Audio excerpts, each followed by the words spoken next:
Aula 2020-12-02, primeira aula, na verdade, falando sobre sistemas multimídia em geral. Então, aqui, na verdade, começa oficialmente a parte conceitual da disciplina, onde eu já começo a pegar a primeira parte e já fazer o ensaio já da divisão de um sistema multimídia, onde eu vou, daqui a pouco, apresentar os seus blocos e eu quero chamar a atenção principalmente a parte de sinalização. Mas antes de mais nada, é só fazer aquela recapitulação clássica. Quando a gente está falando de rede de computação, a gente está falando de dois grandes universos, pensando que inicialmente a gente tinha somente o mundo de telefonia, na parte de computação de circuitos, e depois, justamente no esteio desses enlaces, o WAN, onde tinha toda a parte da comunicação, de pares metálicos, etc. E aí começou a se construir as redes locais, e aí hoje a gente também tem a computação de pacotes. Aqui não tem nenhuma novidade, é só para depois fazer um contraponto de um em relação ao outro. E, claro, derivado da parte de pacotes e inspirado em alguns conceitos que vêm na parte de circuitos, tem os circuitos virtuais. Então, pegando mais ou menos esses dois universos, para justamente falar de sistemas multimídia, onde, por um lado, a gente tem um ambiente determinístico, onde a gente sabe quando a informação vai chegar, a gente sabe que há uma previsibilidade dessa informação, e aí a gente consegue pensar em sistemas onde a informação em tempo real ela pode rodar, ela pode operar nesse sistema. Então, claro, quando a gente está falando de um mundo de telefonia, analógica e digital, a gente já está considerando que é um sistema projetado para operar com baixíssimas latências, ambiente dedicado, etc. Ok? Então, aqui eu estou justamente falando isso sobre o mundo analógico, onde o meio dedicado, o par metálico, de uma linha telefônica, ela era dedicada, claro, o que parece muito óbvio hoje, mas na medida que daqui a pouco a gente fizer um comparativo, isso vai começar a se tomar mais claro. Aqui ainda falando, esse meio dedicado, eu tinha um par metálico, onde eu podia fazer toda a parte de sinalização, onde era disparar a chamada, gerar o tom, as teclas do DTMF, etc. Mas ainda assim, todo um universo determinístico. Eu sabia quando a informação ia partir de um ponto e chegar a um ponto. Eu conseguia fazer todo esse cálculo e eu conseguia ter uma noção e principalmente ter uma cadência da informação de forma que eu pudesse ter uma fluidez na comunicação.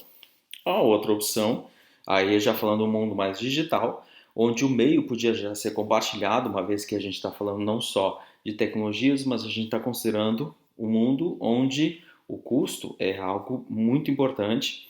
E aqui no caso, quando a gente fala em meio dedicado, eu estou dizendo que o par metálico ele pode ficar ocioso por muito tempo e tempos de manutenção, operação, etc. Então, ao longo do tempo começou a se criar também a parte de meio compartilhado, onde esse meio compartilhado na verdade não era assim tão compartilhado, porque havia modulação, portanto, ou frequência na TDM ou FTM, mas ainda assim eu conseguia fazer uma reserva do recurso, então o recurso era relativamente compartilhado, e quando fosse usar, eu ia fazer uma reserva de recurso, então, por exemplo, um entroncamento E1, eu ia pegar lá um slot frame e usar esse slot frame para fazer a comunicação, que poderia ou não ser usado por aquele canal de comunicação.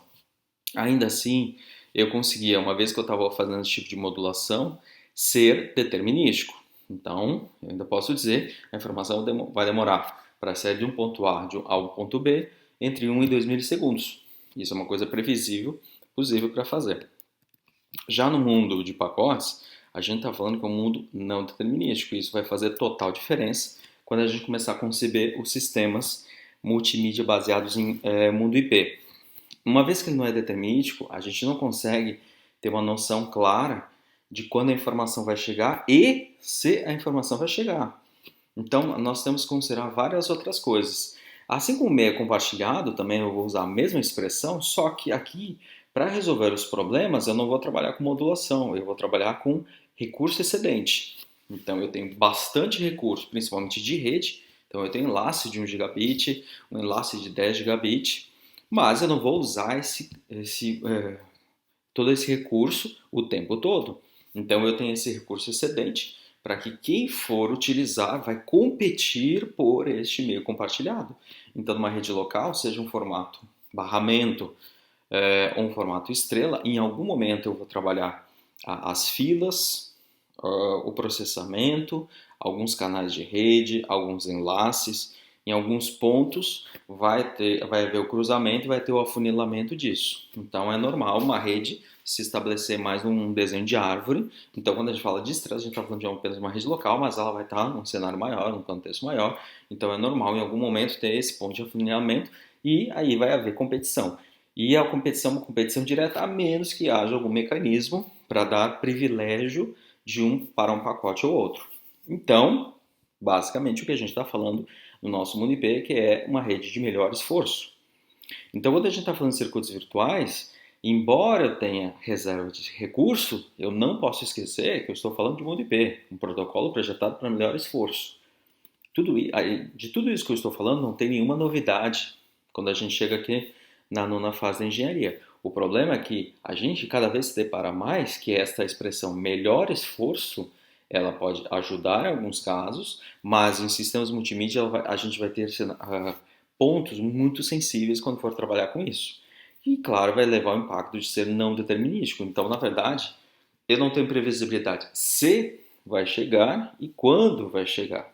E por conta disso, eu tenho que prever que o meu cenário, uma vez que ele não é favorável a isso, eu tenho que me preparar de uma forma que eu consiga garantir minimamente ou se avisar, né? Eu usar a expressão sinalizar, mas é melhor a expressão avisar entre os terminais que alguma coisa está com problema.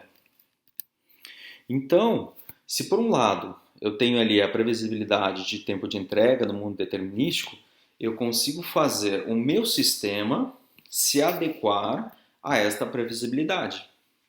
Já por outro lado, quando eu estou falando de um sistema não determinístico, eu tenho que aplicar uma qualidade de serviço. Então, este é um componente a mais quando a gente está considerando sistemas multimídia, que eu tenho que agregar elementos externos, ou eu faço uma reserva de recurso, seja de processamento, memória, seja de discos, seja de filas, seja de redes, em todos os pontos, em todos os equipamentos, dispositivos, ativos, passivos, etc.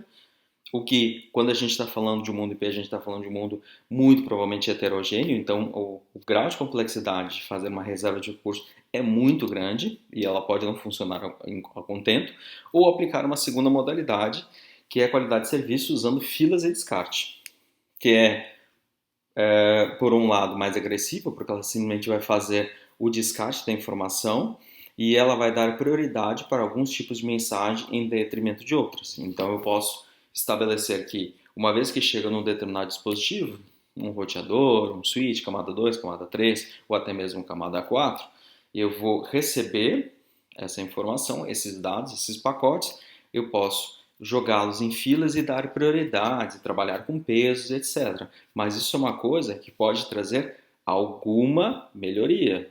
A gente ainda não consegue dizer com plena certeza que eu vou ter 100% de garantia, 90% de garantia. Porque, volto a dizer, a gente está falando de um ambiente heterogêneo, até tem as várias questões, quando a gente fala, mais uma vez, falando de mundo IP, das AS, dos sistemas autônomos, do poder a administração de cada uma das redes, então tem que ter acordos entre essas gestões e assim segue. Então, se a gente está falando de sinalização e o transporte da mídia de fato, eles são diferentes nesses dois mundos. E eu estou apresentando esses dois justamente porque a ideia é pegar o melhor dos dois mundos. Se por um lado eu tenho essa previsibilidade, que isso é muito importante para a mídia, por outro lado, não só a questão de custo, mas a questão desse ambiente competitivo onde eu posso usar vários serviços no mesmo canal, que é a questão de melhor esforço. Então, se por um lado ali a sinalização, quando eu estou falando aqui na parte azul, a sinalização, antes de mais nada, é para preparar o ambiente para fazer a reserva de recurso. Então, voltando ainda ao exemplo do entroncamento E1, eu estou dizendo que eu quero pegar um slot frame para transmitir um determinado canal de áudio ou alocar vários canais para fazer um canal de vídeo, como fazendo RDSI, né, o ISDN, ou outras opções. Mas, basicamente, a sinalização não é só para estabelecer um acordo entre as partes terminais para que eles troquem mídia, mas também para que haja uma reserva em todo o sistema para que eu consiga transmitir para ter previsibilidade de tempo de entrega. Então a sinalização é para preparar o ambiente, e isso acontece antecipadamente. Se a gente lembrar lá em SS7, isso acontece por meios físicos dedicados. Então eu estou falando lá, eu posso chegar até o nível físico de dizer que a sinalização acontece por uma fibra óptica, diferente de a parte de mídia que está acontecendo por outra fibra, por outro canal físico, ou par metálico, etc. Então a mídia ela pode passar por um meio dedicado, exclusivo, diferenciado da sinalização. Então esses dois eles separam, ou eu posso usar o mesmo. Eu posso pegar a lógica lá da telefonia analógica e fazer isso. Deixa eu voltar para cá, ainda não. E fazer isso. Ou fazer essa parte de reserva de recursos, onde a mídia ela vai entrar numa determinada fatia de tempo ou numa frequência específica, mas eles não são transmitidos em conjunto. A sinalização prepara o cenário, eu tenho uma transmissão da mídia e depois a sinalização vai controlando. Ela pode ampliar o recurso, reduzir o recurso, etc. Por um lado, quando eu estou falando de um monte de pacotes, na prática o que temos é que a sinalização ela apenas vai estabelecer uma seção de mídia, né, um equivalente lá em OSI, eu estou dizendo camada 5, preparando logo depois de transporte, preparando uma seção, para que uma vez que eu tenho uma seção, eu vou para a camada de apresentação, definir quais são os protocolos, codecs. Quando eu digo protocolos, é protocolos de criptografia, para que lá em cima, na camada de aplicação, eu consiga de fato ter as mensagens, as informações. E a mídia também ela vai entrar nesse mundo de melhor esforço. Então, a sinalização ela pode até ajudar a alguma coisa em qualidade de serviço, mas tratando única e exclusivamente de um protocolo de aplicação, tecnicamente camada 5, mas na prática, no mundo TCP/IP, é camada, no caso 4, né? Não estou falando do modelo cor e rosa, estou falando do modelo bem tradicional, tá? Internet ou rede local. Aí aqui é o mundo IP, ou mundo de rede de conectividade, camada de transporte, camada de aplicação. Estou pegando somente essas três aqui em cima. Coroas e o Ross separam a de baixo em enlace física por uma questão didática. Voltando aqui, então a sinalização ela não prepara todo o cenário, todo o ambiente, todos os equipamentos e estabelece um circuito virtual, um circuito fechado por meio dedicado. Ele entra na questão de melhor esforço. Volto a dizer, ele pode até ser aproveitado para isso. Mas, a princípio, ele entra única e exclusivamente em melhor esforço. Agora sim, falando de SIP, no mundo de circuitos, é o protocolo de sinalização onde ele pode fazer esta reserva de recurso para ter um ambiente determinístico para que a mídia possa passar de uma forma fluida. Porém, quando eu estou falando aqui no mundo de pacotes, ele cai e ele acaba tendo uma função muito mais reduzida, que é apenas de melhor esforço, mas que ele possa negociar. A diferença entre esses dois é que, se por um lado eu tenho que fazer um ambiente determinístico, eu sei exatamente qual é nos casos de telefonia, tá? Vou pegar o exemplo mais pontual. Eu sei exatamente qual é o codec, eu sei exatamente como vai ser a taxa de amostragem, tá? A quantização, etc, etc.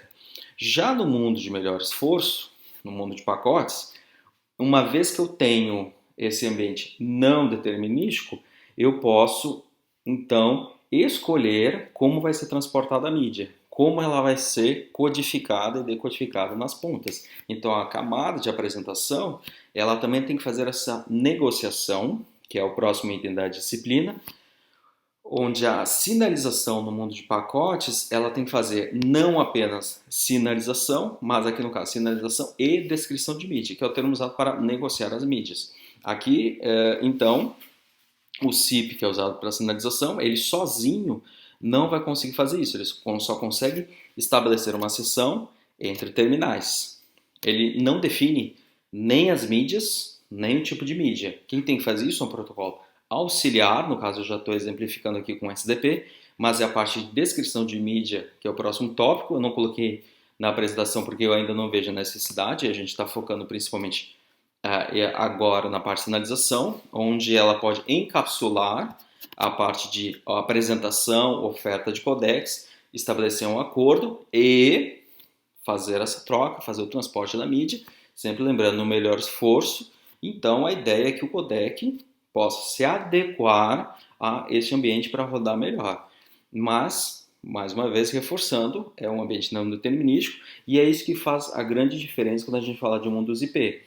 A sinalização ela tem que entender que é um cenário hostil para aplicações de tempo real. Então ela tem que fazer o possível para que esse tipo de mídia consiga sair de um ponto A, chegar a um ponto B com uma latência relativamente previsível e baixa, mas principalmente o jitter, que é essa variação de atraso, tendendo a zero, para que não possa ter justamente essa oscilação. O ideal é que tenha uma cadência, um compasso regular para chegar a informação do ponto A ao ponto B e, no caso, os codecs possam auxiliar isso, mas, de novo, nós estamos falando de melhor esforço, então, por isso que os sistemas multimídia eles vão começar a separar de sinalização e descrição de mídia, para depois ter a escolha de caminho por onde passar, porque se por um lado ali no caso, na parte de circuitos, eu estabeleci um circuito, eu sabia exatamente por onde ia passar, aqui na parte de pacotes, cada pacote vai ser um datagrama, que a gente vai ver lá na frente que a grande parte dos sistemas adota datagrama, no caso o UDP, e uma vez que a gente está falando de datagrama, então camada de rede, a gente já sabe que IP é datagrama. Então na camada de transporte também será datagrama, ou seja, cada pacote, cada segmento é independente do outro. Então eu posso ter um datagrama passando por um caminho, eu vou usar o termo roteiro, passando por um roteiro de um conjunto de roteadores até chegar no seu destino, e o segundo datagrama o subsequente já pode passar por um caminho completamente diferente, porque houve um congestionamento, alguma decisão lá na frente, já que os roteadores tomam essa decisão, salvo exceções, mas por padrão eles escolhem para cada datagrama IP para onde eles vão chavear e fazer a entrega. Então é isso que vai acabar acontecendo. A gente tentar fazer com que na medida do possível a informação chegue, sendo que esse melhor esforço não é só de cada uma das redes, mas principalmente com que os datagramas, mesmo passando por caminhos diferentes, por roteiros diferentes, a gente consiga fazer com que a latência seja relativamente baixa ou previsível e o jitter tender a zero. Mas isso é uma coisa que a gente só consegue ver se a gente consegue combinar vários protocolos e vários padrões. Então, sinalização começa e agora a gente já tem que partir para os próximos itens para lá na frente ver se a gente consegue algum resultado. Por hoje é só, que é essa apresentação. E finalizando aqui, onde no próximo vídeo eu já vou começar a falar mais do CIP exclusivamente. E o SDP eu quero começar a introduzir ele somente depois, mas já mostrar ele que ele sempre vem de uma forma combinada com a sinalização, certo? É isso.